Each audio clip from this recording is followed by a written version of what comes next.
한 가지는 명확한 거는 동물들을 잘 키우실 거면 동물병원하고 친해지셔야 돼요. 식습관 관리라든지 이런 것들도 수의사들이 분명히 상담 다 진행을 해드릴 거기 때문에.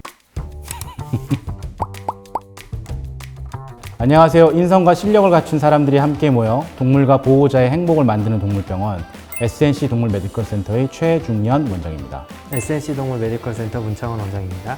최근에 읽었던 책이 한 권이 있는데 제가 살을 많이 뺐잖아요. 근데 그 책을 기반으로 해서 다이어트를 하게 됐는데 그 책에 나와 있는 주 내용이 뭐냐면 다이어트를 할 적에 글루코스 스파이크를 막아야 된다. 이제 요점이에요. 저는 외과 쪽이라 당뇨에 대해서 저도 잘 모르는데 이제 보호자 관점에서 말씀을 좀 드릴 수 있을 것 같아요. 당뇨 그러면 보호자분들이 많이 알고 계시는 질환 중에 하나인가요? 사람에서는 워낙 당뇨병 환자들이 많으니까 잘 알고 계시는데 이제 개랑 고양이도 당뇨병이 있다는 거는 잘 모르실 수가 있어요. 간이나 뭐 지방이나 근육이나 이런 데로 당이 가지 못하고 오줌으로 당이 나오게 되는 그런 질환을 이제 당뇨라고 볼 수 있죠. 혹시 기억에 남는 환자가 있으셨나요? 제일 기억에 남는 환자는 고양이 당뇨병 환자를 관리를 하는데 그 환자는 당뇨뿐만이 아니라 쿠싱 증후군까지 있었던 환자였습니다. 네. 뭐 이름을 얘기해도 되나요? 저는 이름을 얘기하고 싶지 않긴 한데 어느 날 이제 그 아이가 이제 병원에 내원을 했는데 보정을 하는 과정에서 피부가 갑자기 찢어지는 상황이 발생했습니다. 문창원 원장님이 진짜 사색이 돼서 저한테 오신 거예요.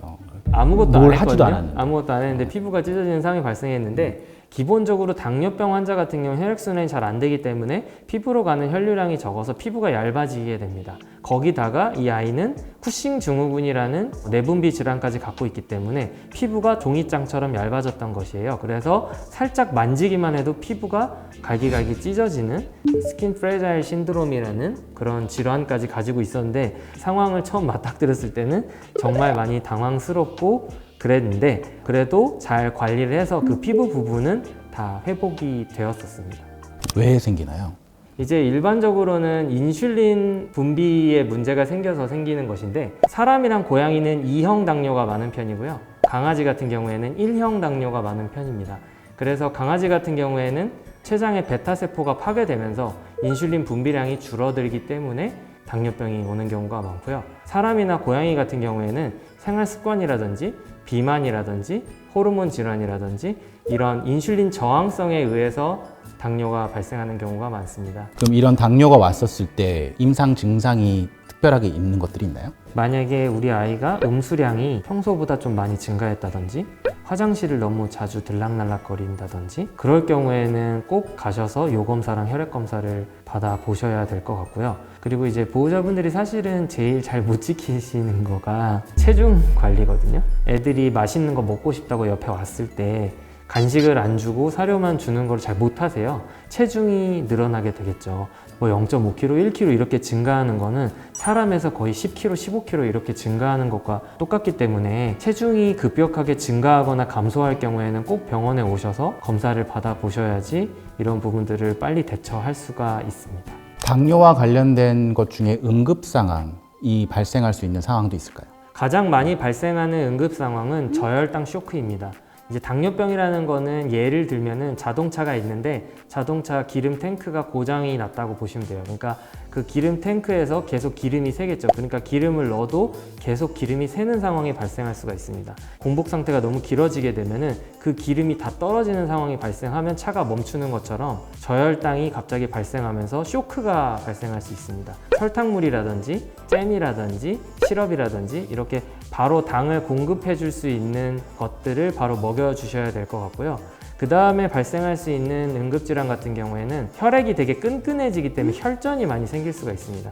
근데 그 혈전이 이제 뇌로 가면 뇌출혈이 발생할 수 있는 거고 신장이나 다른 장기로 가면 그쪽 기관에서 경색이나 출혈이 발생할 수가 있거든요. 이 두 가지를 가장 주의하셔야 될 것 같습니다. 그러니까 보호자분들 대하면서 항상 드는 생각이지만 동물들은 임상 증상이 나타나고 난 다음에 병원을 오게 되면 보통은 많이 아픈 상태로 오잖아요. 그렇기 때문에 건강검진에 대한 중요성이 조금 더 강조돼야 되지 않나라는 생각이 조금 듭니다. 왜냐하면 뇌에 당이 있다는 사실은 뇌스틱을 찍어봐야지 아는 거고 혈액검사를 해봐야지 혈당 수치가 높은지를 알 수 있을 거고 캐치가 늦어지는 경우도 있지 않을까라는 생각이 들어서 권장드리는 거는 6개월에 한 번 정도 노령이거나 문제점이 있는 부분이 발견된 환자들 같은 경우에는 3개월에 한 번씩 꾸준하게 관리를 받으시는 것이 당뇨병을 예방하는 방법이라고 할 수 있겠습니다.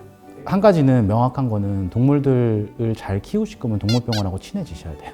백신, 뭐 사상충 이런 것들을 주기적으로 병원에 내원하셔서 하시게 되면은 아까 말씀하셨던 그런 식습관 관리라든지 이런 것들도 수의사들이 분명히 상담 속에서 다 진행을 해드릴 거기 때문에 동물병원과 친해지시는 게 굉장히 중요하다고 생각을 합니다.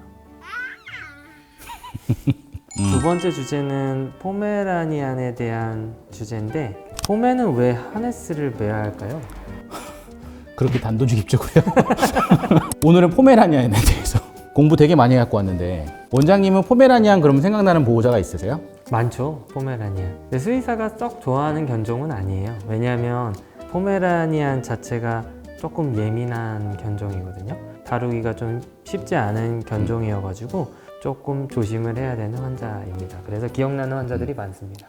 이쁘죠? 그 곰돌이 컷, 털도 이렇게 이쁘게 자르고 하는 아이들인데 그것 때문에 질환들이 발생을 해요. 그죠? 저는 가장 먼저 생각나는 거는 포스트 클리핑 알로페시아. 클리핑을 하고 난 다음에 털이 안 나요. 복부 초음파 보거나 이제 피부 진료 볼 때 꼭 보호자분들한테 말씀을 드리거든요. 털 밀고 나서 털이 안 날 수 있다. 맞아. 근데 이제 우리가 최대한 잘 나도록 조금 남겨놓고 자르겠다 이렇게 말씀을 드리는데 제일 속상한 게 강아지들 수술할 때는 털을 안 밀 수가 없잖아요. 털 자체가 이제 오염원을 작용을 하는데 포메라니아 아이들 쓸개골 탈구 수술을 하거나 했었을 때 다리에 털을 다 밀고 나면 그게 안 나는 경우가 생겨요. 그래서 보호자분들 괜히 혼나요. 근데 말씀을 드리고 진행을 해도 이제 속상할 수밖에 없는 거죠. 근데 약을 먹어서 일부 나는 아이들이 있긴 있어요. 근데 그걸 반응성을 좀 봐야 되는 거고. 포메라니안이 지역 이름인 거 알고 계셨어요? 네, 알고 있었어요. 아, 그래요? 그렇군요. 저도 이거를 오늘 공부하면서 되게 많이 알았는데 독일 북부의 어느 한 지역에서 유래된 이름이고 사모예드하고 스피츠 종들의 조상이 같은 사이즈가 좀 큰 애들이 있고 작은 애들이 있잖아요. 근데 그게 스피치의 유전성을 많이 갖고 있느냐 없느냐에 따라서 이제 사이즈가 조금씩 달라진다고 하더라고요. 딱 생각나는 보호자가 있긴 있어요. 저 최근까지 진료를 받던 파파 보호자. 파파네.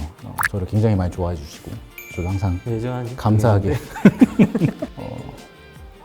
저를 너무 좋아해 주셨어요.